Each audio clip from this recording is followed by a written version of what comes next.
Doran. Doran, yes. Doran. When she kills Doran, like she even makes mention that like weak men will never rule Dorne again. So I wondered like if Dany's coming, does she go exactly? Well, there's a strong woman.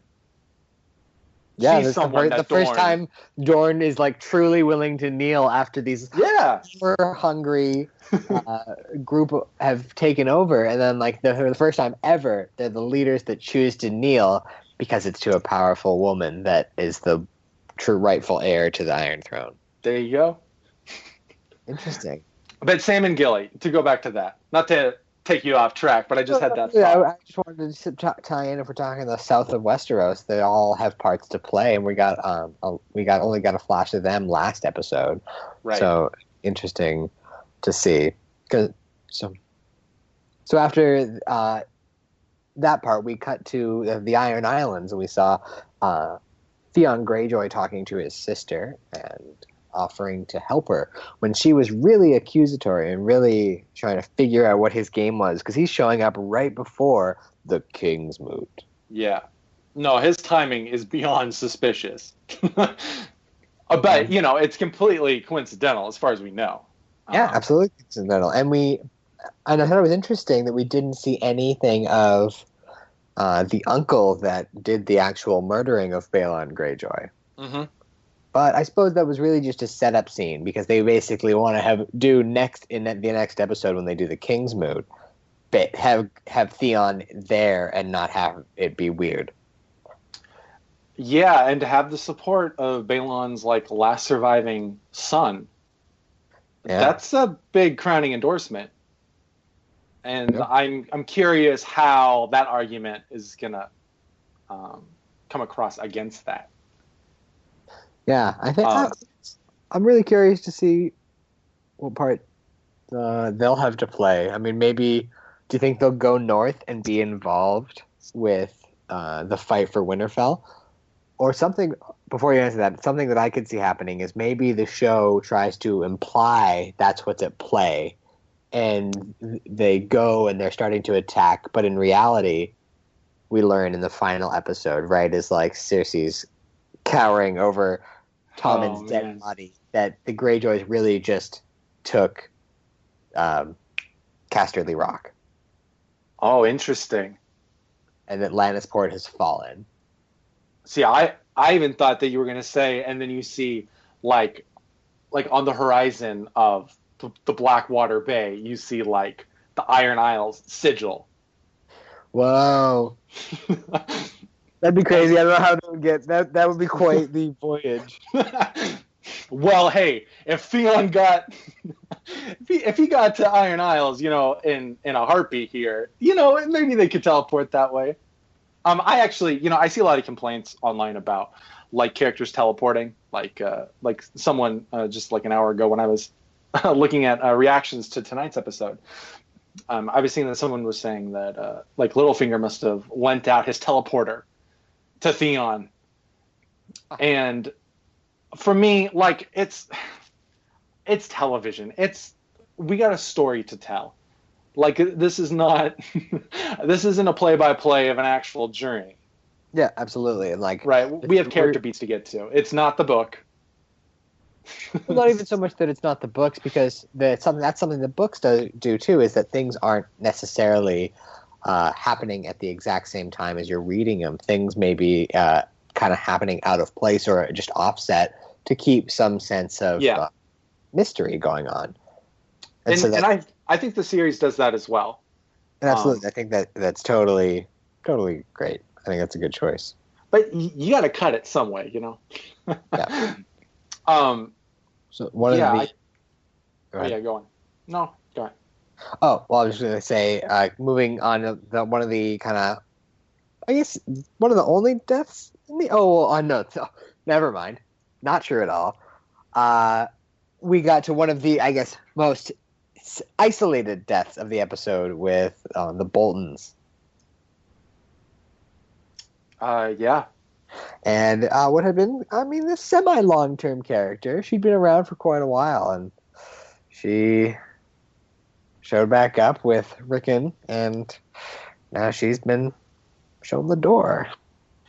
Yeah, it's kind of a shame. I mean, I always found Osha to be an interesting character, but it makes perfect sense for her to go out that way, trying to seduce someone. That's like the tool we've seen time and again with her character, even though we haven't seen her in a season or two, however long it's been. Yeah. She really manipulated Theon when Theon had conquered Winterfell, and then got Bran and Rickon out of the city. So to see her try to pull that on Ramsay, like, it makes perfect sense that he of all characters would catch her. Yep, absolutely. She tried it one last time, and maybe we could have gotten something out of her with, like, seeing her reunite with some wildlings or something. But I think that was kind of a good way to go. That sort of showed it what she knew she could try and do, and wanted to protect Rickon as best she could. So I have a question for you. I saw some speculation online last week after in the last episode of Joleedo Thrones. We talked about some of the speculation from the episode 3 preview, and that some people online were thinking that the gift that was being brought to Ramsay by the Umbers, I believe, was Rickon, right? And it turns out that's exactly what happened. Yep. So I wonder, and my question for you, based on some of the speculation I was reading, do you think that's part of a ploy to kind of get some kind of edge on Ramsay, or do you think it was a genuine gift? So, like, when, if Sansa and Jon start heading to Winterfell here soon, which it sounds like that's exactly what's going to happen. Yep. And even, like, unite the families, they'll fight for us. That idea. Do they go to the Umbers and say, it's time to take Ramsay's head?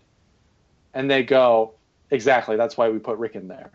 Is there, like, some other mysterious piece to this, or are the Umbers, did that play out genuinely?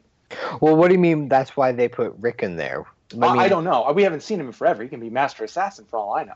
But I guess so. Me, more likely might be it's not really Rickon at all.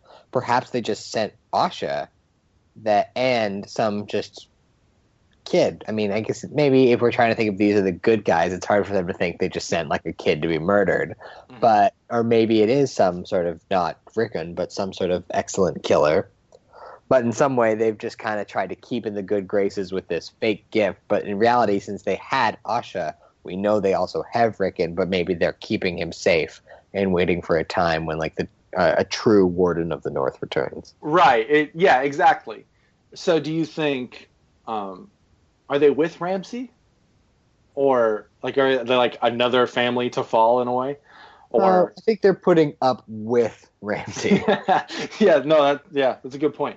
And that's probably more what it's like. Another question for you. Did Rickon's direwolf, was he actually killed? Or is that something else? Is that the head of another wolf? Is his direwolf was Shaggy Dog, right?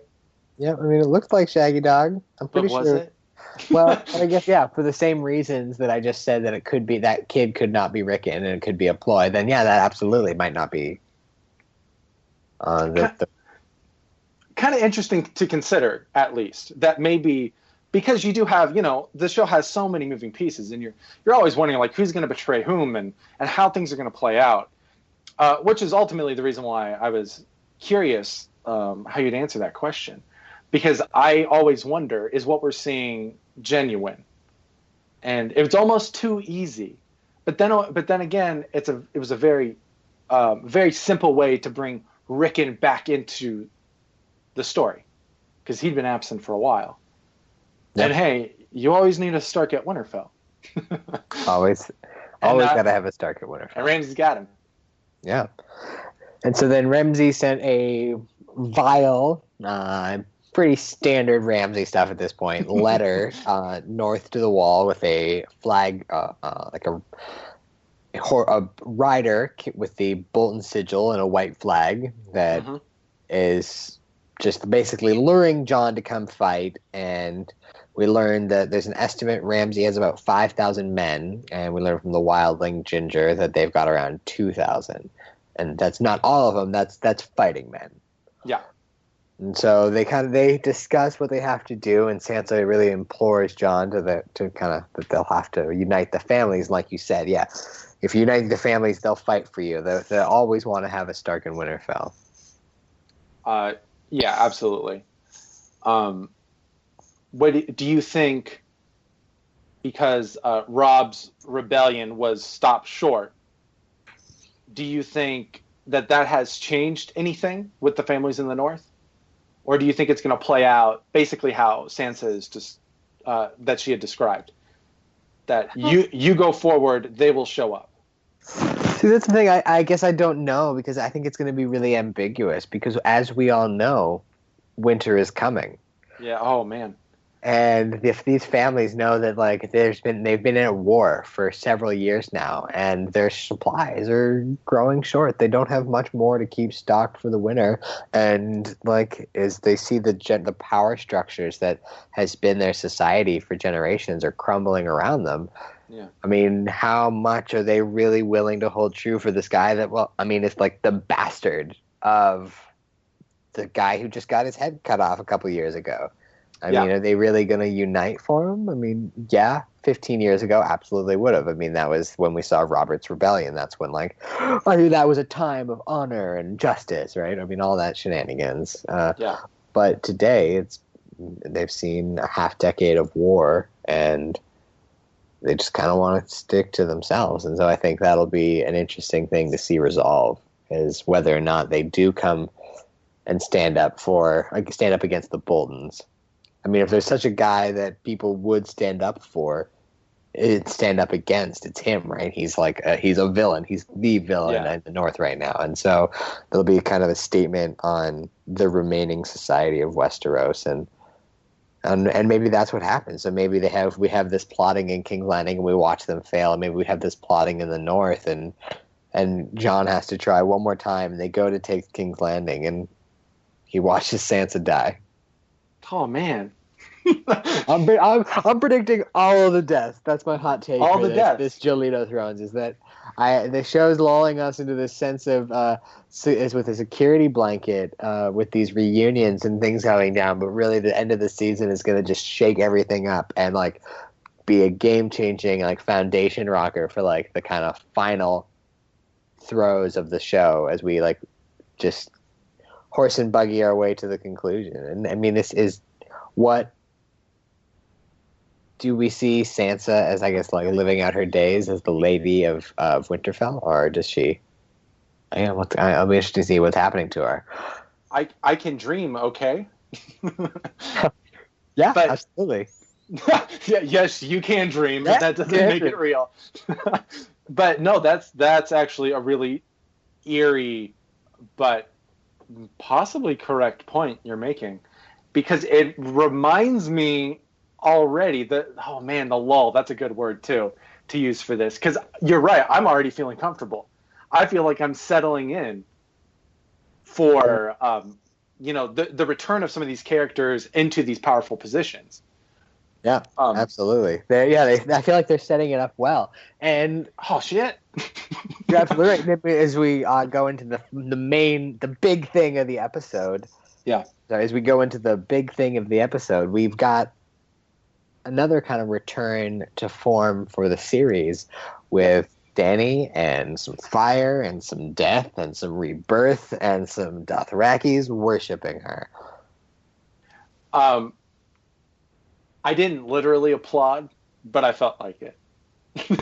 Because in the last episode of Joleedo Thrones, I expressed my honest opinion on the season 6 premiere, and like this, I was not really impressed with the direction they were heading and kind of the tone they were setting and how long, like I could already feel this like season long Dany through the desert arc coming. And for them to just like jump to it, like I was applauding. Yeah, Not absolutely. But I wish I was. Yeah, I thought it was very entertaining and great. And I hate to say it, the cynic in me is like, I wonder what how this will translate into what we'll end up getting in the books, and whether this is a product of like the TV show seeing that season 5 slumped